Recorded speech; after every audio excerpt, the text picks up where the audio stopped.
Welcome to Optimal Humanity, a program designed to help you become the ultimate version of yourself. In this program, we're gonna go over explaining the big gap between knowing something and doing the opposite. We believe that going through briefly through the history of how we got to that point should help us liberate ourselves from not being able to do what we know is best. For instance, the United States is the country with more gymnasiums, and yet we are one of the poorest health. We spend thousands upon thousands of dollars on fitness and health to no avail. They publish in excess of tens of thousands on papers on what to do, what is the right exercise, how many minutes, what type of exercise, what type of muscle should be targeted, and on and on. Yet, nothing seems to help. And it's like we say here at Optimal Humanity, we've been barking up the wrong tree. Nobody can give a solution that only you can provide for yourself.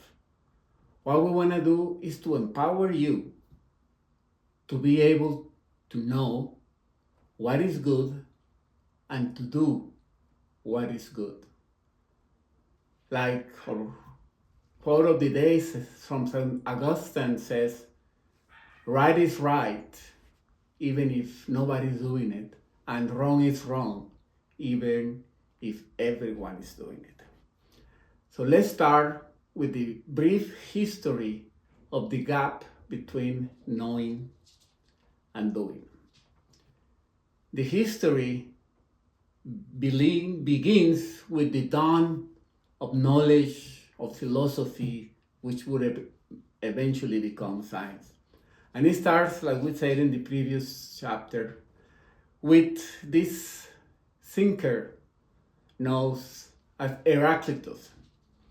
Heraclitus and his fellow men are the first time that a new type of man walks the earth, the thinker. Heraclitus discovered what he called the Logos, which the Tao is another way for it, the Tao, the way. In the Bible, they use the Logos. The Gospel of St. John, for instance, says, in the beginning was the Word, and in the Word was God, and God was the Word. The word is actually Logos. In the beginning was the Logos. And Heraclitus said, we need to do the dictates of the Logos. And like we said in the previous chapter, the Logos is one. Yes, we have a lot of opinions about the Logos or about truth or about things, but opinions do not help us. We need to do what the Logos tells us. For him, wisdom was the bridge between knowing and doing. You should know the Logos and do the Logos. That for him was wisdom. After Socrates came exactly the same. After Heraclitus comes Socrates, and he talks about the unexamined life is not worth living. Unexamined what? Unexamined your reasons. Why are you gonna do that? Are you doing what you know is right? And if you don't act according to that premise, then according to him, your life is not worth living. For him, just like with Heraclitus, there was only one way.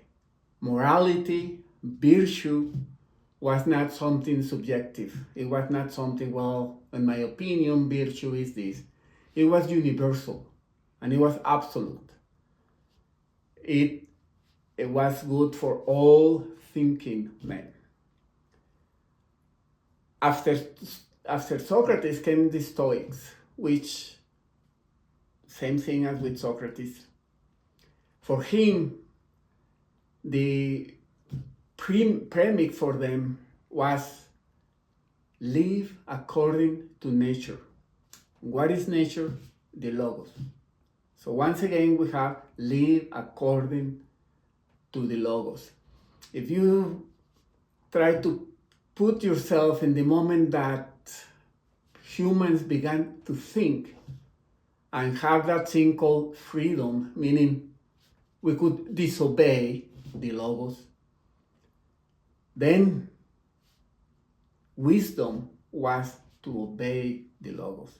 Humanity, as Eric Fromm tells us, begins with disobedience, but also begins with deceit, where the serpent deceives Eve.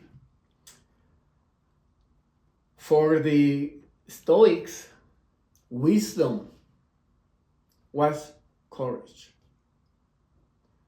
Courage to live according to nature. There is this Stoic guy named Epictetus, and I believe he says for us what we mean by optimal humanity. He says, when are you gonna start demanding the best for you and live according to reason and nature? That is the essence of what we call optimal humanity. To demand the best for ourselves, not merely what is good. The good is a mortal enemy of the best. From the Stoics, let us jump to Spinoza.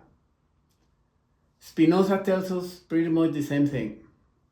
Courage is the ability to act according to the dictates of reason. Gandhi, for instance, would tell us in the famous Salt March of 1930, he will tell his people, have the courage to do what you know is right. The Bible itself defines courage as the ability to act according to the Word of God. And remember, the Word of God is Logos. Logos equal Word. After Spinoza, we have Schopenhauer. And in here, we already begin to see certain decay about the meaning of Logos as universal morality, universal virtue. Schopenhauer tells us there are no abstract morals. Everything is up to the subject, up to the individual. For him, reason, if it's linked to the Logos, for instance, it's not going to help us. Why? Because there is no abstract concept of reason floating in the cloud or no Platonic heaven.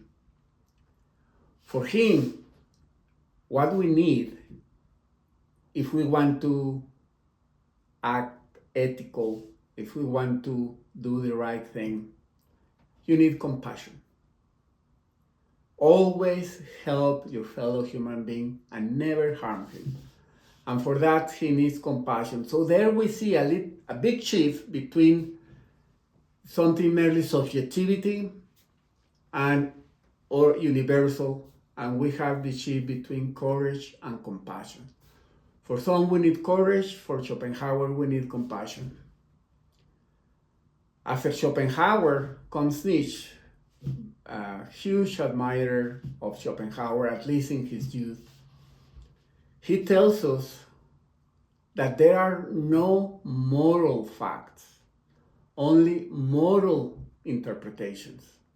Again, Morality is just an interpretation that he called values. We don't discover morality. We value morality. Completely up to us. Man-made. It is a homemade moral, homemade value. So from then on, ethics, morality is going to be infected by the concept of values. For instance, we talk about our nation values, or culture values, which might be different from these other nations' values. And all in all, there is no objective truth, there is no objective morality.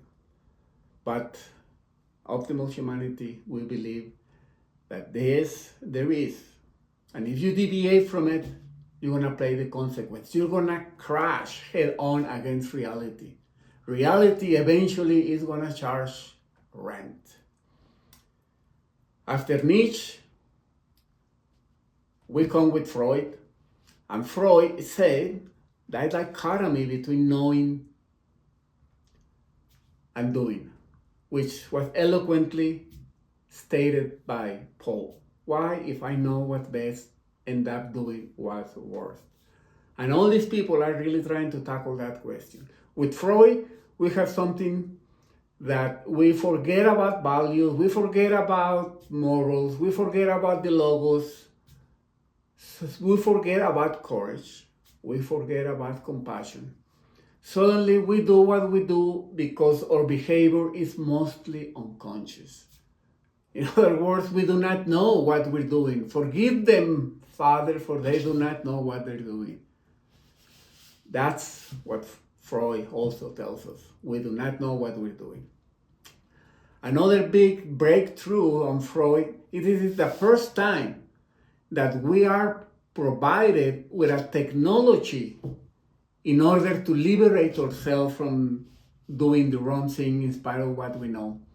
And of course, that's the psychoanalysis as technique, which consists on interpretation of dream, free association, resistance, and what have you. So far, AA is also a second attempt to build a technology, the 12 steps, to help us do what we want to do. We know that most alcoholics or any addict, they have an honest desire to stop, but they can't.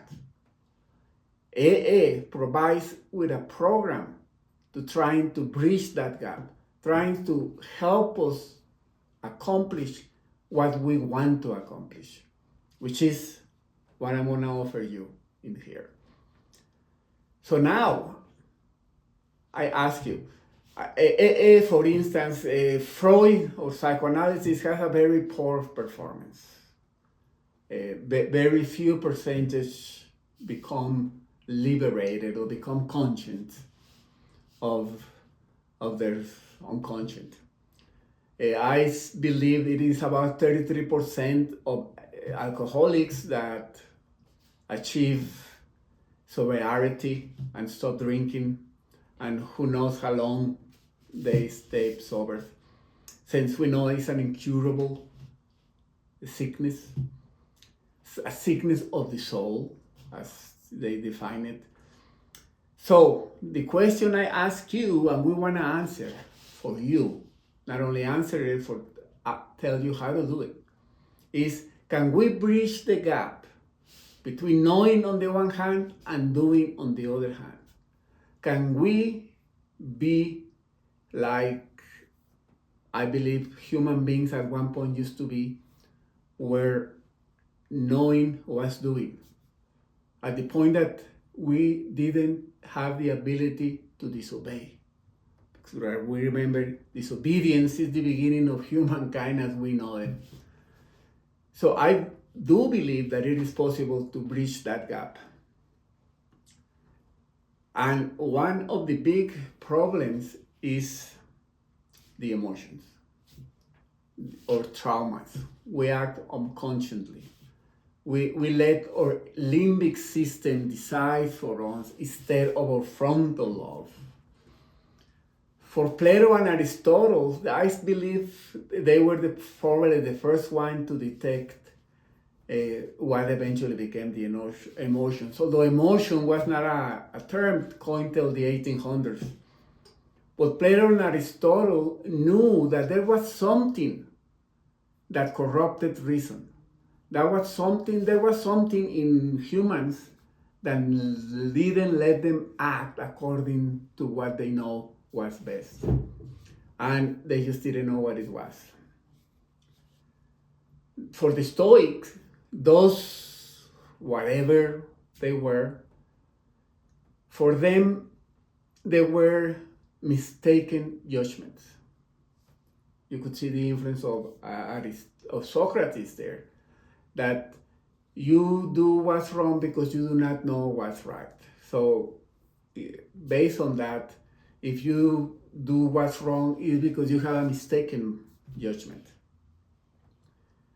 For during the scholastic period, from St. Augustine and St. Thomas de Aquinas, the reason we didn't do what was right, what we know to be right, was because of the sins, the 7 deadly sins. After them came Descartes, and we're already talking about modernism, the modern times. For Descartes, he realized that there was something, what later on became the emotions, the instincts, that unified the soul with the body. You think about that, he just was realizing of the psychosomatic, how our mind influence the body and vice versa. And that was again an insight into the emotions, which back then they were not aware of that. For Antonio Damasio, most lately, the emotions are not bad. They are crucial to help us make rational decisions. Then, for AA, in the early part of the 20th century, for them the emotions are known as defects of character, which is just a modern term, if you will, for the 7 deadly sins. Lately, state of the art in our knowledge, in our journey through the discovering and coming to terms with the emotions, we have come to realize that the emotions are linked to what? To the hormones, to the limbic system. We have discovered up to 50 different hormones. And at one point, we thought they play a minor role. Lately, it has become the crucial role that they play on all facets of our integrity: physical, mental, emotional, and even spiritual. We know, for instance, that emotions can drain us of our energy. I mean, think about that. If you have an emotional imbalance, i.e., hormonal imbalance, it's going to take a lot of energy to sponsor, if you will, that battle, to sponsor that imbalance. All those emotions are going to demand energy and are going to rob us of the energy to do constructive things. To do evil things also takes energy. But to do constructive things, like maintaining our vision, our ears, our hair, or muscle mass especially, requires energy. If we are hormonally unbalanced, we're going to have a deficit. We're going to have much less energy that we need to do constructive work. Excuse me. Furthermore, it is known that our mind, that wonderful thing that gives us so much proud against the other species that we share the world with, can produce more than 50% of the stress that our body can handle. We all know how deadly stress can be. And our mind can produce 50% more stress than our body can handle. I just want to stress to you the importance of balancing our hormones. And we're going to provide with the means for you to do that, which is the cornerstone of optimal humanity. We also know now, and get this, that moral judgments, courage, empathy, are linked to our hormones.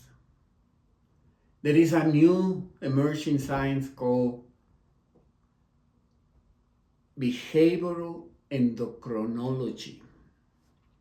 Hard to pronounce word, forgive my French, but we're eventually or locally for us are going to start learning a lot more of that powerful thing of our endocrine system and the role they play in all facets of our life.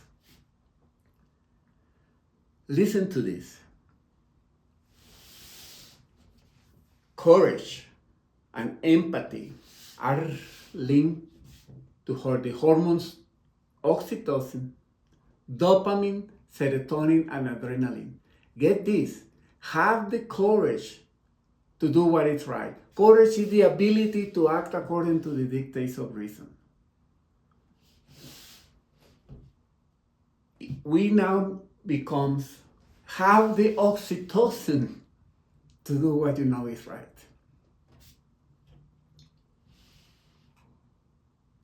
Have the hormonal balance to live according to the Logos, to live according to the Word of God.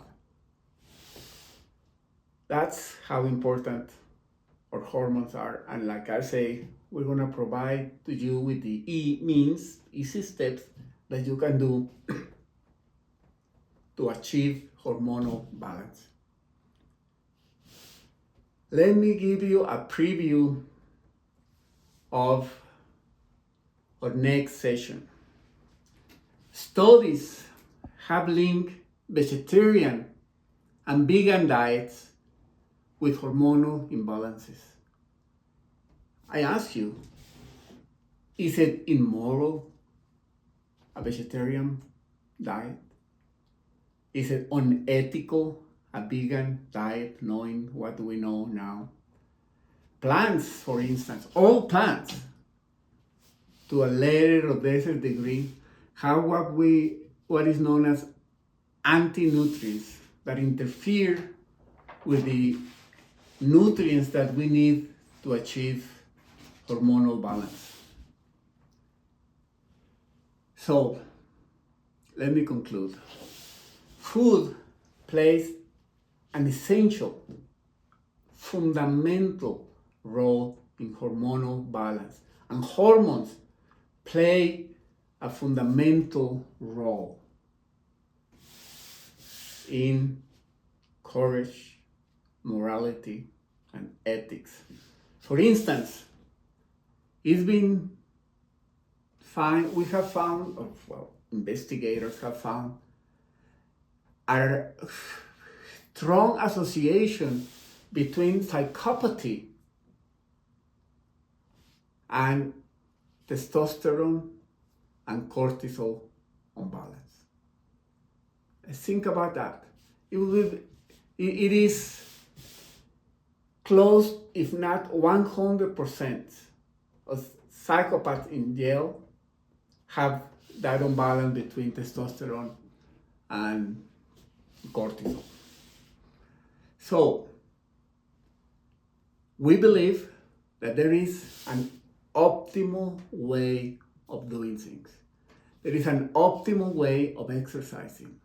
And you don't need tens of thousands of papers to tell you what only you can tell.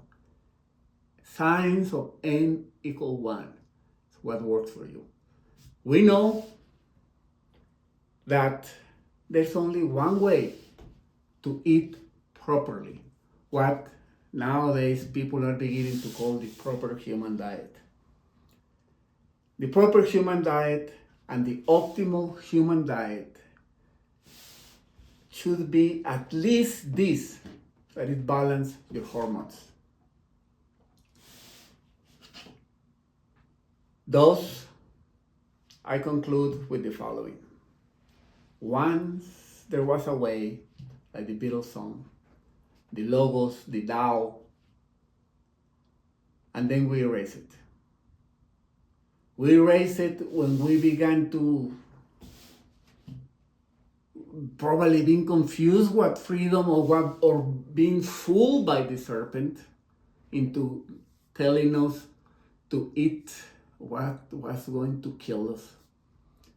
At that moment that we learn to disobey, like they say, when God tells Adam, do not, suddenly we become alarmed with the possibility, oh my God, I can't disobey.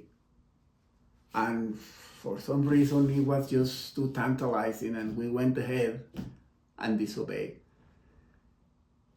There was a very transcendental book from the 1980s that it was called Everything I Needed to Know I Learned in Kindergarten. Yes, perhaps everything except one thing. There was one thing you didn't learn in kindergarten, and that is that everything you needed to know, you learned in kindergarten.